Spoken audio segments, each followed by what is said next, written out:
मध्य प्रदेश देश के उन टॉप 3 राज्यों में शामिल है जहां राज्य बजट का लगभग 40% हिस्सा पूंजीगत निवेश यानी कैपिटल इन्वेस्टमेंट में खर्च किया जा रहा है।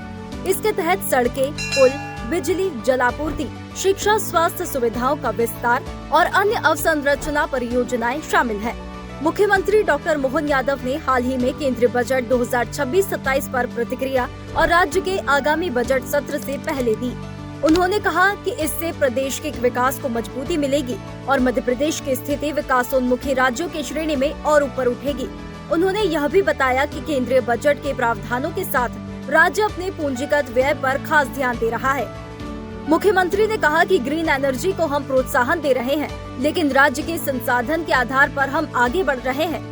मुख्यमंत्री ने कहा कि हमारे आय के जो स्रोत है उनको हम नजरअंदाज नहीं कर सकते।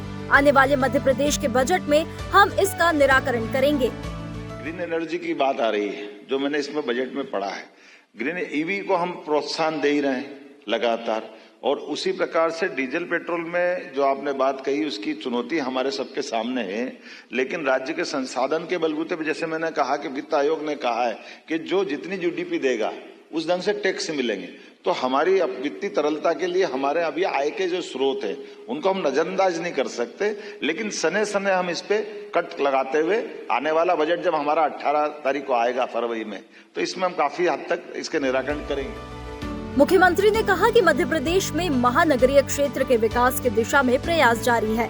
केंद्र सरकार द्वारा मेट्रोपॉलिटन सिटी के लिए किए गए प्रावधानों से राज्य को सीधे लाभ मिलेगा। मुख्यमंत्री ने यह भी स्पष्ट किया कि केंद्र सरकार की योजनाओं में भी मध्य प्रदेश 40% हिस्सेदारी वहन करने में पूरी तरह सक्षम है।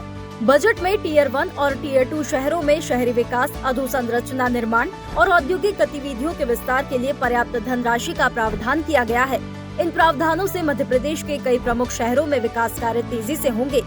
आर्थिक बदलावों पर बात करते हुए मुख्यमंत्री ने कहा कि बजट से पहले और बाद में वैश्विक स्तर पर जो गतिविधियां हुई है उनसे भारत की आर्थिक मजबूती साफ दिखाई देती है। मुख्यमंत्री ने दावा किया कि राज्य में बेरोजगारी दर में लगातार सुधार हो रहा है और वर्तमान में यह सिर्फ 1.5% तक रह गई है।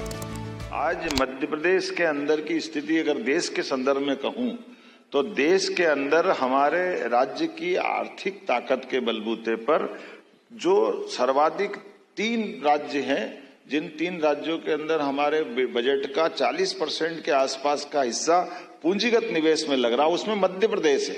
ये हमारे लिए बड़ी बात है। बेरोजगारी की दर सबसे ज्यादा कम होने वाले राज्यों में मध्य प्रदेश हो गया। आज की स्थिति में 1 से 1.5% के आसपास हमारी बेरोजगारी रह गई, और आबादी में हम देश के सबसे ज्यादा आबादी वाले 5 राज्यों में से एक है। तो ये जो प्रगति हो रही है, धीरे धीरे सभी प्रकार के सेक्टर में रोजगार जो मिल रहा है, काम मिल रहा है, खेती के काम धंधे के लिए एजुकेशन का एरिया भी बढ़ा और बाकी काम भी हो रहे हैं, ये उसी का उत्तर मिले। मध्य प्रदेश वर्तमान में देश में सबसे अधिक निवेश आकर्षित करने वाला तीसरा सबसे बड़ा राज्य। राज्य सरकार ने वित्त वर्ष 2025-26 के लिए अब तक का सबसे बड़ा बजट 4,21,032 करोड़ का पेश किया है। बजट का एक बड़ा हिस्सा आधारभूत संरचना यानी इंफ्रास्ट्रक्चर के विकास के लिए आवंटित।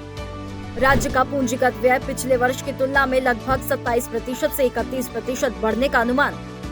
राज्य का लक्ष्य अगले 5 वर्षों में अपनी अर्थव्यवस्था के आकार को 2 गुना करना, निरंतर दोहरे अंकों यानी डबल डिजिट में विकास दर बनाए रखना है। आपको बता दें कि पूंजीगत निवेश वह भाग है जिसे सरकार दीर्घकालिक परियोजनाओं और भौतिक अवसंरचना जैसे निर्माण कार्य, नई सुविधाएं और भविष्योन्मुख योजनाओं पर खर्च करती है, जो आर्थिक वृद्धि और रोजगार सृजन में मदद करता है। मध्य प्रदेश वर्तमान में देश में सबसे अधिक निवेश आकर्षित करने वाला तीसरा सबसे बड़ा राज्य बन गया है और राज्य का लक्ष्य अगले 5 वर्षों में अपनी अर्थव्यवस्था के आकार को 2 गुना करना है। अभ्युदय मध्य प्रदेश।